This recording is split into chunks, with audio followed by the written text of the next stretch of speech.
221시간의 기적. 우리는 며칠 전에 봉화 광산에서 갇혀 있다가 10일 만에 걸어서 나온 기적을 보았습니다. 봉화 광산 갱도에 갇혀서 하루 이틀 사흘 나흘이 지나면서 점점 갑자기 날씨가 추워지고 방법을 찾지 못한다는 소식을 우리가 접하면서 많은 사람들이 이제는 찾아도 살아 있을 가능성은 없을 것이다 라고 생각들을 했습니다. 희망을 놔버렸습니다. 그런데 부대에 군 부대에 시추 부대라고 하는 게 있는지 제가 이번에 처음 알았어요. 땅을 파는 부대가 있더라고요. 네, 땅굴 잡느라. 근데 시추 부대에서 30년 동안 근무한 원사 동기들 4명이 거기 투입되고 그 부대가 투입되어서 길을 찾아낸 것입니다. 그리고 이 갇혀있던 두 분이 걸어서 나올 수 있는 놀라운 기적이 일어난 것입니다. 제가 상상해봤어요. 군에 가서 군인으로 재직하는데 총 들고 다니는 것도 아니고 삽 들고 땅만 파는 30년 동안 땅 파는데 남들은 되게 멋지고 막 우리 장로님만 해도 낙하산 타고 날아다니고 비행기 타고 그런데 삽 들고 땅 파는 이 일을 할 때 내가 이거 뭐 하고 있나 이런 생각도 들었을 것 같아요. 그런데 30년 동안 그 일을 했던 그분들의 그 사명을 잘 감당하니까 얼마나 귀하고 아름다운 열매가 맺어지는지 우리가 보았습니다. 최근 우리는 사명에 대한 생각들을 많이 하고 있는 것 같습니다. 사명자가 자기의 사명을 잘 감당할 때 이런 아름다운 일이 벌어지지만 사명자가 본인의 사명을 제대로 감당하지 못할 때 얼마나 안타까운 일들이 일어나는지 우리는 보고 아파하고 있습니다. 그리스도인들은 이 땅의 사명자로 부름받았습니다. 우리는 하나님이 주신 사명을 감당하기 위해 살고 있습니다. 어떤 분은 이 땅을 살면서 편안하게 등 따시고 배부르게 아무 일 없이 그냥 그렇게 편안하게 살았으면 좋겠다. 이런 생각들을 갖고 삽니다. 그런데 그렇게 편안하게 사는 것이 우리 인생의 목적이라면 하나님은 우리를 지금 여기 두시지 않으실 겁니다. 빨리 천국 데려가시면 거기는 편안한 삶입니다. 눈물과 슬픔이 없는 곳입니다. 배고픔이 없고 추위가 없습니다. 고통이 없는 곳입니다. 그런데 하나님께서는 왜 우리를 여기 두셨느냐? 우리 괴롭히려고 두신 게 아니잖아요. 하나님이 우리를 이 땅에 두신 이유는 우리를 통하여서 이루시고자 하는 하나님의 뜻, 계획하심, 즉 우리에게 주신 사명이 있기 때문에 우리가 이 땅에 살고 있는 것입니다. 우리 이 땅에 오늘 열심히 노력하고 수고하고 애써서 등 따시고 배부른 인생을 살려고 하는 삶이 되어서는 안 된다는 겁니다. 우리는 열심히 노력하고 수고하고 땀 흘려서 하나님이 내게 기대하시는 사명을 감당하며 사는 사람이 되기를 주의 이름으로 축복합니다. 오늘 본문은 이 사명을 잘 이루어가는 다윗의 모습을 보여주고 있는 내용이 있습니다. 사명자로 어떻게 살아가는 것이 하나님이 내게 주신 사명, 나의 사명을 잘 감당할 것인가를 오늘 본문을 통해서 다윗을 롤 모델 삼고 본문을 통해서 우리가 배울 수 있을 겁니다. 먼저 우리 첫 번째 다윗을 롤 모델 삼았을 때 사명자로서 어떻게 걸어가는가를 보는 첫 번째 명제는요. 사명자는 기도하는 사람이라는 것입니다. 다윗은 지금 사울 왕에게 쫓겨 도망을 다녔습니다. 그리고 도망 다니는 다윗에게 환난당한 자, 빚진 자, 원통한 자들이 모여서 400명이 모여 한 공동체를 이루었습니다. 이 공동체는 시간이 흘러가면서 점점 많아져서 이 당시에는 한 600명 가량이 되었습니다. 그렇게 400에서 600명 되는 이 많은 인원들이 함께 몰려다니고 그들이 숨어 있는 것도 그들에겐 굉장히 어려운 일이고, 이 많은 인원들이 한 끼 한 끼 해결해가는 것 정말 어려운 일입니다. 그들은 매일 살아가는 것이 그들에게 큰 숙제고 짐이었습니다. 그런 가운데 그들에게 들려지는 소식이 하나 있었습니다. 누군가가 다윗에게 와서 이런 얘기를 하는 겁니다. 저기 블레셋 접경 지역에 그일라라고 하는 땅이 있는데 그 사람들이 1년 농사 열심히 지어가지고 이제 곡식을 타작하는데 블레셋 사람들이 와서 그 타작 마당을 다 탈취해버렸습니다. 그들이 먹고 살 게 없어졌습니다. 그들 그냥 놔두면 그냥 굶어 죽게 됐습니다.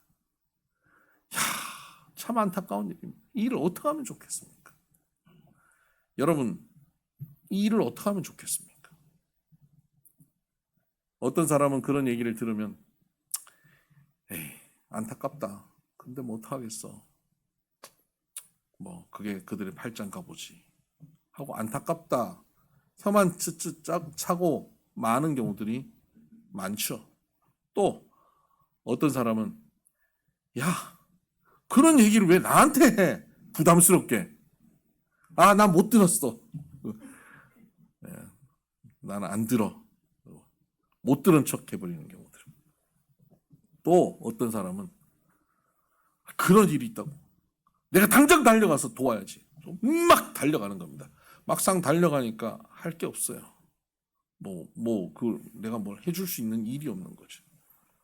열정으로 달려가 보지만 막상 도와줄 수 없고, 또 달려가서 보니까 그일라 사람들이 나 도와주려고 왔는데 나를 그렇게 환영하거나 나에게 협조적이지 않아서 내가 이 마음으로 왔는데 니들은 왜 나한테 이렇게 협조적이지 않아?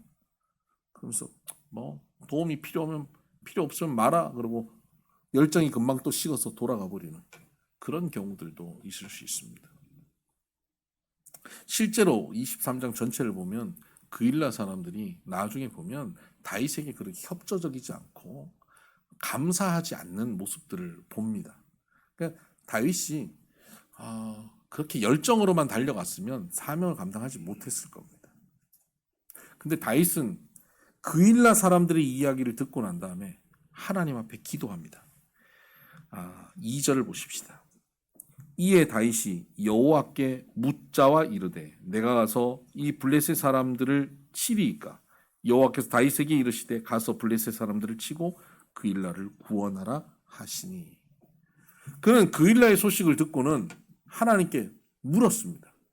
하나님, 제가 저들을 가서 도울까요? 묻는 겁니다.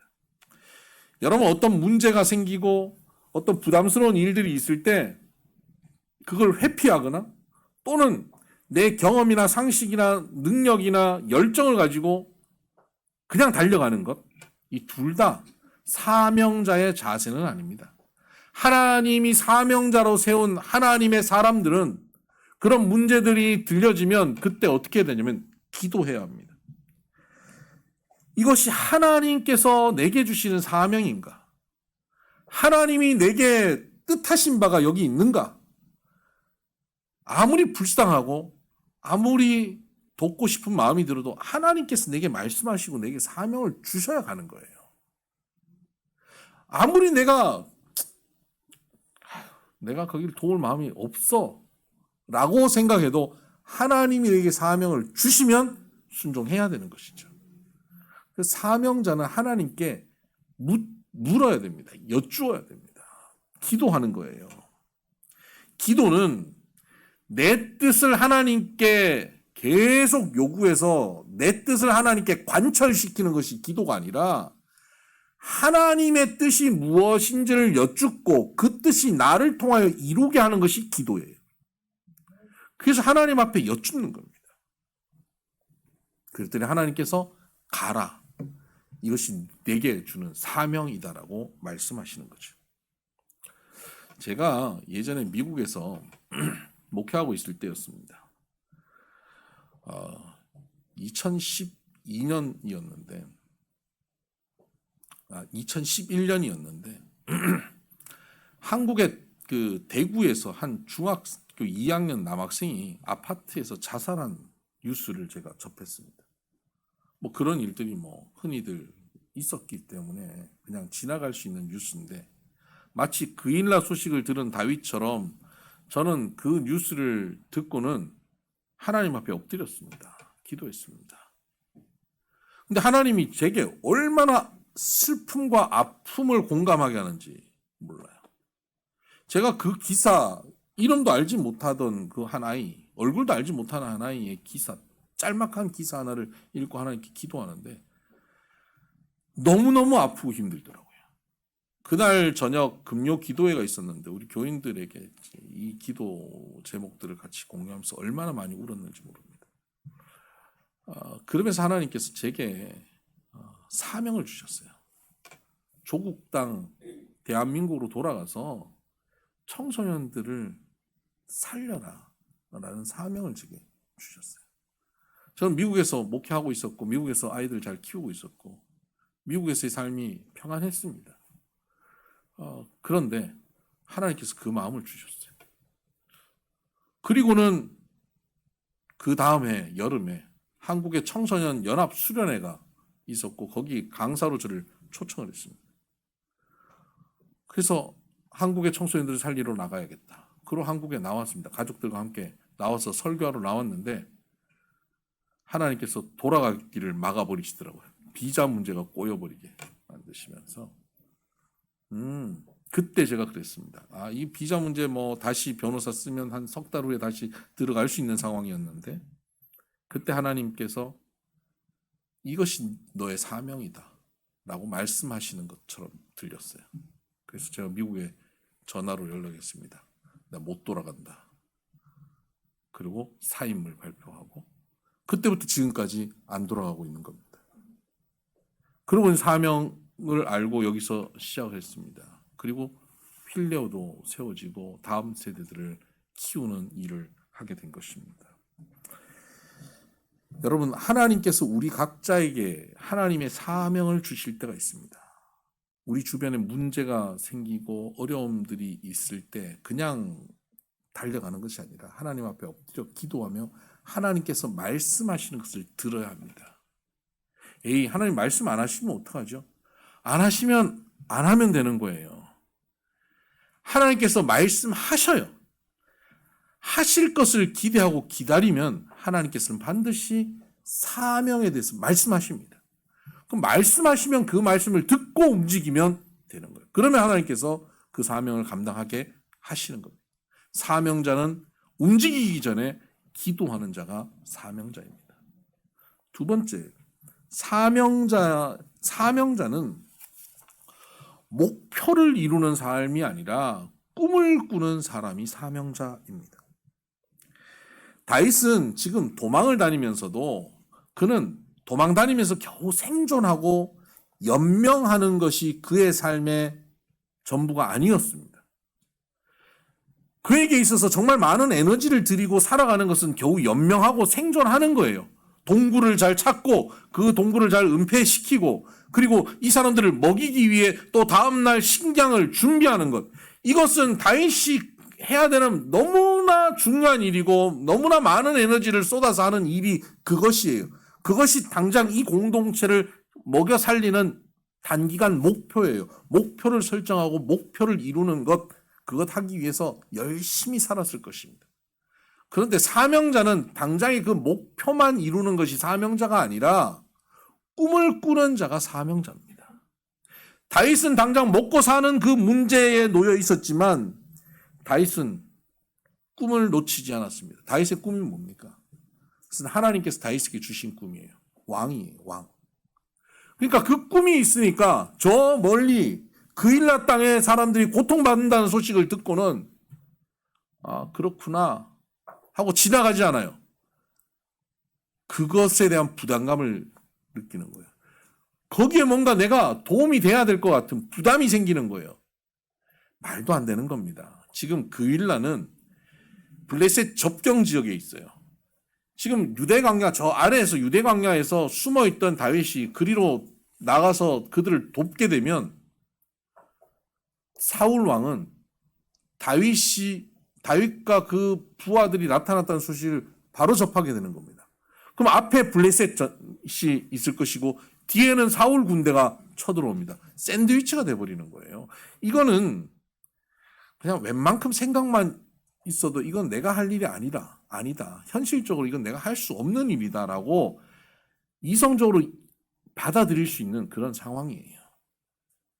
그런데 다윗은 그 말도 안 되는 것을 꿈꾸기 시작합니다. 그럼 꿈은 현실적인 것을 바탕으로 하지 않아요. 꿈은 굉장히 허황됩니다. 꿈은 굉장히 큽니다. 꿈은 현실적으로 그게 되겠어? 라는 말을 들을 만한 것이 꿈입니다. 그래서 꿈이라고 얘기하죠. 다윗은 그 꿈을 꿉니다. 그 일날을 책임져야겠다는 꿈을 꿉니다. 그런데 그 꿈을 막아서는 게 뭡니까? 현실입니다. 지금 당장 우리가 먹고 사는 것도 해결하지 못하고 지금 여기 숨어 있는 것도 힘든데 어디 전방에 우리가 나타나서 전쟁을 치른단 말입니까? 가서 블레셋을 이길 수 있는지 없는지도 보장할 수 없을 뿐만 아니라 우리는 샌드위치가 되어서 죽을 수밖에 없습니다. 라고 하는 것이 현실을 분석하는 정확한 분석입니다. 3절을 보십시다. 다윗의 사람들이 그에게 이르되 보소서 우리가 유다에 있기도 두렵거든 하물며 그일라에 가서 블레셋 사람들의 군대를 치는 일이리까 한지라. 하물며 이 일을 하겠습니까? 우리가 여기 사는 것도 힘든데 이 얘기입니다. 이 현실이죠. 현실에 맞게 목표를 설정하고 그 목표만 달성하고 삽시다 하는 것이 그 공동체가 지금 다윗에게 기대하는 것이고 그 현실이 다윗에게 요구하는 것입니다. 우리는 이 현실의 요구에 맞춰서 목표를 설정하고 걸어가는 것이 대부분의 사람들의 모습입니다. 그러나 사명자는 그 현실의 목표만을 이루고 사는 사람이 아니라 허황되고 상상할 수 없는 꿈을 꾸는 사람이 사명자입니다. 인지심리학자들이 실험을 했어요. 초등학교에 가서 실험을 하는데 초등학교 3학년 아이들, 평범한 초등학교 3학년 아이들을 이렇게 그룹별로 나눠서 반별로 들어가서 실험을 하는 겁니다. 실험을 했는데 어떤 실험을 했냐면 여러 가지 도형과 여러 가지 모양의 도구들을 이 아이들에게 주면서 야, 너희 이 도구들을 가지고 너희가 만들고 싶은 것 마음껏 만들어봐 이렇게 했대요. 그랬더니 이 평범한 초등학교 3학년 애들이 뭐 만든지 아세요? 대부분 남자아이들은 삼각형, 네모난 직육면체, 원뿔 이런 거 가지고 와서 뭐 만들었냐면 자동차를 만들었답니다. 대부분 여자아이들은 그 단순한 도형들을 가지고 와서 뭘 만들었겠습니까? 집을 만들었습니다. 70-80%가 그렇게 만들었답니다. 이건 우리가 예상할 만한 일들이잖아요. 창조적인 어떤 것이 나오지 않더래요. 그런데 그 비슷한 수준의 같은 또래 아이들 다른 반에 들어가서 이 심리학자가 이렇게 말을 하는데요. 순서만 딱 바꿨는데 그들이 만들어낸 결과가 여러분 창의 올림피아드, 세계적인 창의 올림피아드 대회에 참여한 아이들이 만들어낸 것이 얼마나 창조적인 거겠어요. 근데 그 창의 올림피아드에 참여한 애들이 만들어낸 것보다 훨씬 창조적인 결과물이 그 반 아이들이 만들어낸 애들이라는 겁니다. 말하는 순서만 조금 바꿨더니 그 결과가 나오더래요. 어떻게 그렇게 바뀌었냐면요.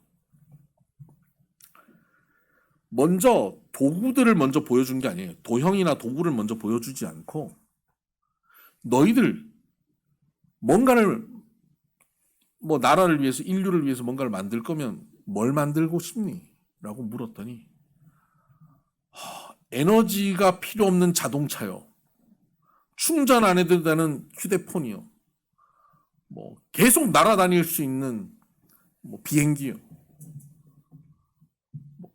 상상할 수 없는 것. 그런 것들이 나오면 인류에게 어마어마한 도움이 될 만한 것들, 그런 것들을 막 얘기하더래요. 그런 얘기할 때 막 격려해주고, 야, 정말 훌륭한 생각이다 라고 한 다음에 그 다음에 도구를 딱 보여준대요. 그럼 애들이 그때부터 굉장히 침울해진답니다. 저걸로 어떻게 만들지? 근데 애들이 그때부터 그걸 만져보고 두들겨보고 고민해보고, 그래서 거기서 그러한 창의적인 무언가를 모습을 만들어내는 거예요.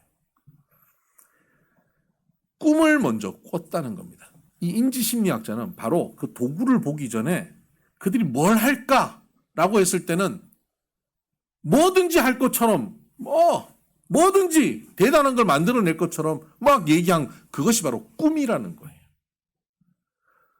근데 도구를 먼저 보여주고 요것 가지고 만들어 하고 먼저 보여주고 나면 꿈을 꾸지 못한다는 거예요. 그걸 보는 순간 갇혀버리는 거예요. 자동차, 집. 근데 이걸 보지 않고 현실의 능력, 현실의 한계를 보지 않고 꿈만 꾸라 그랬더니 꿈을 꾸는데 거기서 창조적인 일이 벌어지더라는 겁니다. 여러분, 저는 여기서 굉장히 중요한 깨달음을 얻었습니다. 꿈을 꾸는 자가 창조적인 역사를 이루는데 이 꿈은 거의 허황된 것이 많죠. 그런데 하나님의 사람들은 하나님의 말씀을 통해서 꿈을 꿀 수 있습니다. 우리의 현실의 한계를 보는 순간 꿈은 멈춰져 버리지만 하나님의 말씀은 뭡니까? 창조의 말씀이거든요.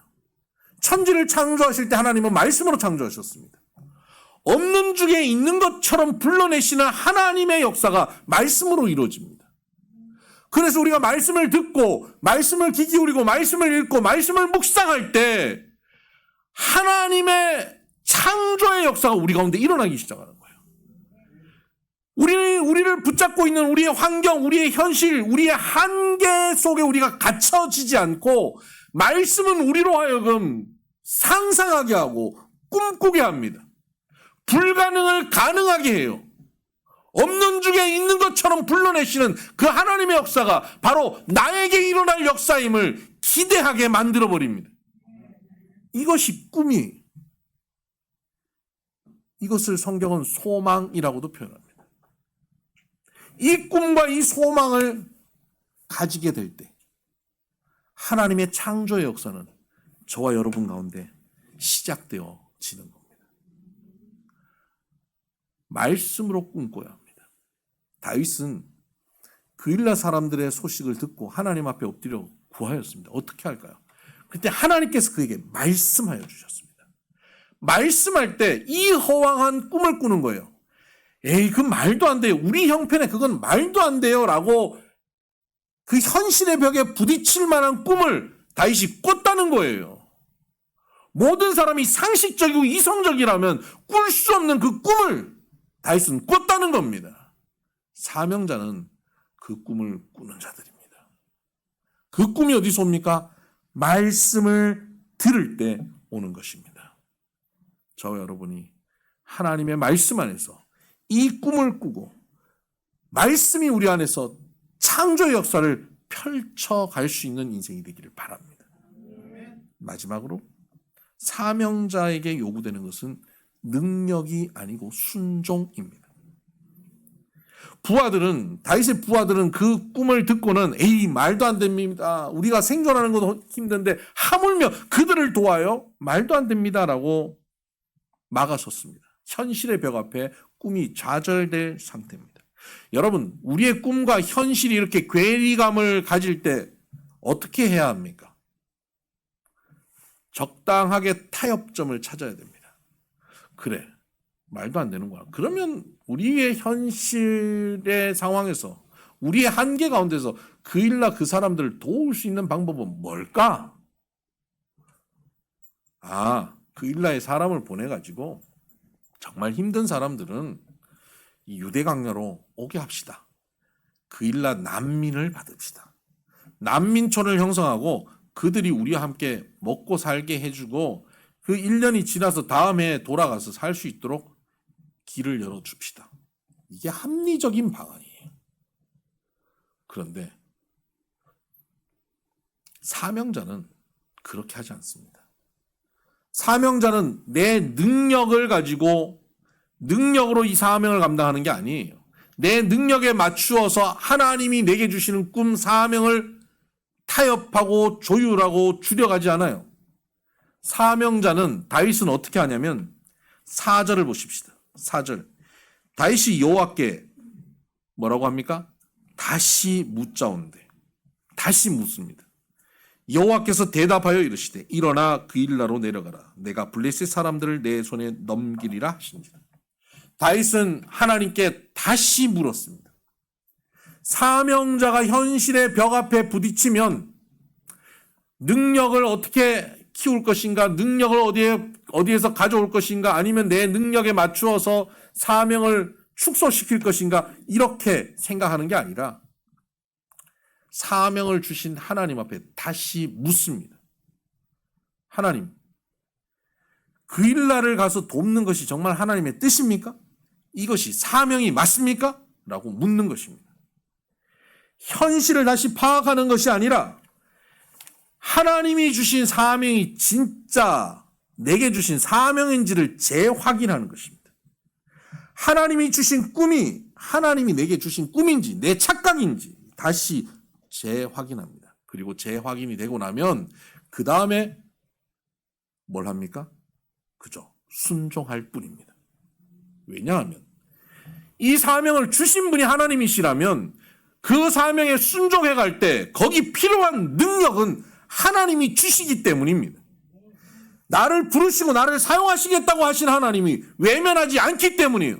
그리고 그 하나님은 전지하시고 전능하신 하나님이라는 사실을 알기 때문입니다. 그래서 우리는 사명을 가지고 가는데 현실의 벽 앞에 부딪히면 다시 하나님 앞에 묻는 거예요. 하나님, 이것이 사명이 맞습니까? 확인된다면 두려움 없이 또 그 길을 걸어가는 것입니다. 그러면 하나님께서 하나님의 능력으로 하나님의 힘으로 감당하게 하시는 겁니다. 골리앗 앞에 다윗이 섰을 때 하나님은 하나님의 능력으로 골리앗을 넘어뜨리게 한 것입니다. 블레셋 앞에 설 때 하나님은 하나님의 능력으로 넘어뜨릴 것입니다. 사울이 공격할 때 하나님은 하나님의 능력으로 다윗을 보호하실 것입니다. 여러분에게 사명이 무엇입니까?